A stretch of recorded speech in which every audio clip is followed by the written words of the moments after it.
আসসালামু আলাইকুম গাইজ, মই আহিছোঁ মৰিগাঁও ডিষ্ট্ৰিক্টত।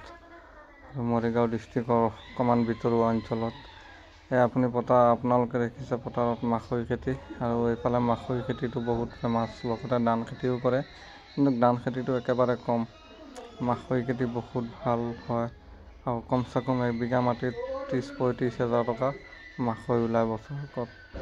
দেখিছে মাকৈ আপোনালোকে কেনেকৈ কলটো ধৰে, বহুত ধুনীয়াকৈ ধৰিছে। এজোপা গছত এটা কল ধৰে, কোনোবা এজোপা গছত বাই চান্স দুটা কল ধৰে, নহ'লে এজোপা গছত এটাই ধৰে। আৰু এয়াই মানে ধান যেনেকৈ মাৰে তেনেকৈ মাকৈ মৰা মেচিন আছে ডাঙৰ ট্ৰেক্টৰৰ লগত, তেওঁলোকে মাৰি আছে। বহুত ধুনীয়াকৈ ওলাইছে, বহুত পৰিষ্কাৰ হয়, আৰু তেওঁলোকে এনেকৈ মাৰি পেলাই চেল কৰিব। এতিয়া ঘৰৰ পৰা আহি নিবহি কোনোবাই। দামটো কেনেকৈ নাজানো, কাৰণ মই আজিলৈকে কৰিব পোৱা নাই, কৰাও নাই। জাষ্ট আহিছোঁ ফুৰিবলৈ, আহি পেলাই দেখিছোঁ এইফালে এনেকুৱা ছিষ্টেম হয় মাকৈ। আমাৰ মধ্য অসমৰ মানুহে প্ৰায় নেজানে, তাৰমানে হোজাই অঞ্চলৰ বা আপাৰ আচামৰ ফালে এনেকুৱা নাই, কোনেও দেখা নাই।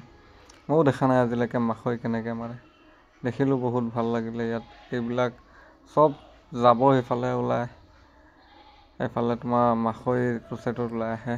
বহুত ভাল লাগিছে দেখি পেলাই, আৰু বহুত মজাৰ খেতি হয় এইটো। মাকৈ অবিহনে বহুত কিবা কিবি নহয়, তাৰমানে বহুত কিবা কিবিত মাকৈ প্ৰয়োজন হয়।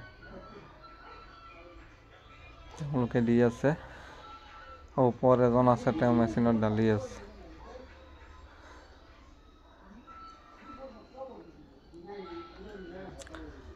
এইটো মাকৈ কল কেনেকৈ যেতিয়া মিশ্ৰিত হয়